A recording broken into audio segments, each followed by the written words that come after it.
Hi, this is Miss Reiner, and this lesson is an introduction to solutions.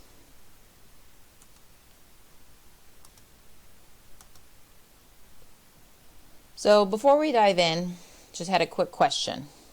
What do you think these two items have in common? It's quite strange to think about. One of them is edible and one of them you would definitely not eat, but you would use as a cleaning product. So what do they have in common? Well, you might be thinking back to the beginning of the semester. They are both matter. They have mass, they take up space. But something else they have in common is they are both a mixture. The Fruit Loops would be more of a heterogeneous mixture, therefore not evenly mixed. The Clorox bleach, on the other hand, would be a homogeneous mixture. So you couldn't really see the different parts that make it up.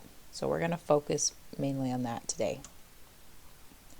So what is a solution? A solution has to be a homogeneous mixture. So I put some pictures up at the bottom just as an example. Salt into water would make a solution because it would be homogeneous. Sugar into coffee would also make a solution. And Coca-Cola has a lot of different things mixed into it, but it would also be a solution. There are two things that make up a solution. One of them is the solute and the other is a solvent. Just know you could have multiple solutes, like in Coca-Cola. There's many things. But the main thing you need to know here is the solute is whatever is getting dissolved. So the salt and the sugar into the water and coffee, those are the solutes, where the solvent is whatever is doing the dissolving. So a lot of times it's water, or it's coffee, or it's tea. And a lot of times it's usually whatever there is more of. So just make sure you have those two definitions down. So let's do two examples together. Silver is dissolved into gold. So these would be making some type of alloy. So what is getting dissolved? Well, the silver. What is doing the dissolving? Would be the gold. Therefore, silver would be the solute and gold would be the solvent. This next example is a little bit harder. OxiClean is added to a grass stain to get rid of it. So think about what is getting dissolved. Is the OxiClean getting dissolved, or is the grass stain getting dissolved? So it's the grass stain that's getting dissolved, and the OxiClean is what is doing the dissolving. So OxiClean will be the solvent. Grass stain would be the solute. All right, next thing we're going to talk about is dissolution. This is just a fancy term for dissolving. So think about this. You have a sugar cube, and what are three things you can do to it to help it dissolve faster? So we don't really use sugar cubes a lot anymore because they're so slow to dissolve. So one thing you could do is you could crush it up into smaller pieces, and that's why we usually use granulated sugar these days. Another thing you can do is heat the water, and you could stir it. So let's look into these three things and why would those make it dissolve faster. So by crushing the sugar cube, you are increasing the surface area. Surface area is the amount of solute particles exposed to the solvent. A larger surface area means faster dissolution. So with granulated sugar, there's more surface area, meaning more of the sugar will be touching the water or whatever solvent you put it into. Whereas the sugar cube, there's a lot of sugar on the inside that's not exposed to the water right away. So it's going to take longer to dissolve. So just make sure you know, larger surface area means it will dissolve faster. Heating. Well, how does heating help something dissolve faster? So when the water is warmer, the solvent particles are moving faster. So this is going to allow more collisions between the solute and the solvent particles because it's moving. And kind of similar to stirring or agitation, it helps the solute particles get dispersed faster, brings more solvent into contact with the solute. All right, so there are 3 types of solutions we're going to talk about. The first is unsaturated. Kind of can see what it means just by looking at the word unsaturated. So we have not reached a maximum yet. So think about if you're making Kool-Aid and you only put a little bit of sugar in, that would be unsaturated. Why? Because we know we can still dissolve more sugar into it. Saturated, though, means we have reached the maximum amount of solute possible. So now you added, let's say, like 4 cups of sugar to your Kool-Aid pitcher. Well, now we know we've created a saturated solution because eventually there's going to be some sugar at the bottom that won't dissolve. So then we know, oh, we've already reached our maximum. We can keep adding more, but it's not going to matter. It's not going to dissolve because it is saturated. It has reached its max. Well, then that kind of doesn't make sense because we have a third one, super saturated solution.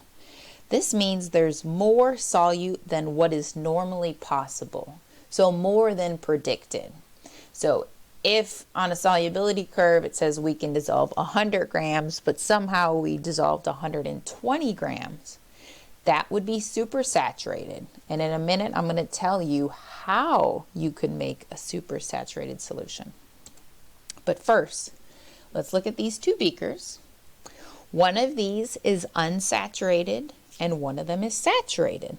So think about what I was saying about the Kool-Aid.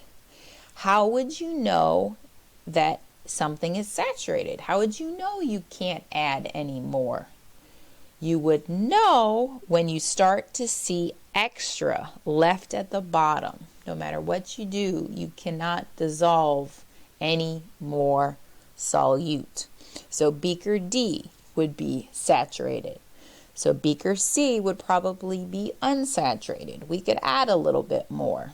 We don't really know when it's going to reach that point. All right, so thinking about that, how can something be supersaturated if, in that previous example, now we start to see that extra left at the bottom?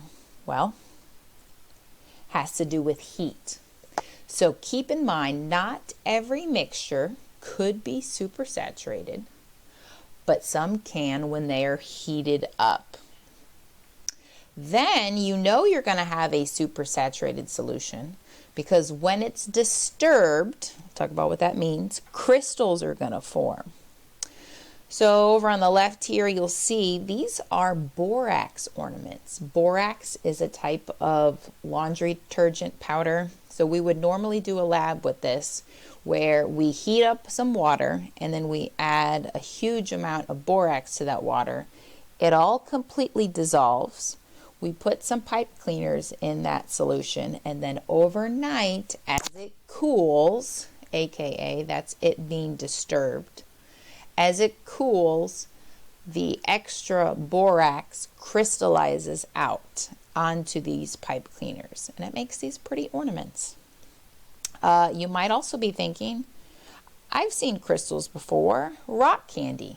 So rock candy is also made through the same process, so a super saturated solution. Okay, last thing we're going to talk about is polarity.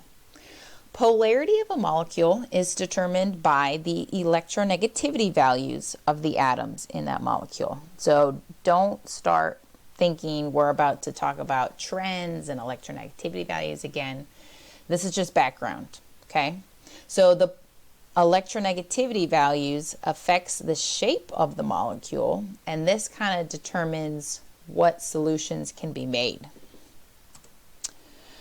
So really, what you need to know here is like dissolves like. This means a polar solute will only dissolve in a polar solvent. And water is the universal polar solvent. So anything that dissolves in water is also polar. So sugar, polar. Salt, polar. Pretty easy to remember. But if something does not dissolve in water, then we would consider it nonpolar. And that would create a heterogeneous mixture if those two things don't mix. And that would therefore not be a solution. Okay, couple examples. So here we added oil to water. So did we make a solution? No. We made a heterogeneous mixture. So since the oil is not dissolving in the water, oil would therefore be nonpolar. What about food coloring in water? Okay, well hopefully most of you know food coloring does dissolve in water. Here you see the water at different temperatures, which goes back to reinforce that as we increase temperature, the particles are moving faster. So in hot water, the food coloring would dissolve quicker. So because food coloring dissolves in water, food coloring is polar, and because it is getting dissolved, it's a polar solute. Very last example. This is a fun one. Think about a styrofoam cup. Can water dissolve a styrofoam cup? Well, no. We use styrofoam cups to put coffee in, sometimes hot beverages like tea. So it doesn't dissolve, which would make it nonpolar. But if you took a styrofoam cup and put it in a beaker full of acetone, aka nail polish remover, except a bit more concentrated, it would dissolve that styrofoam cup.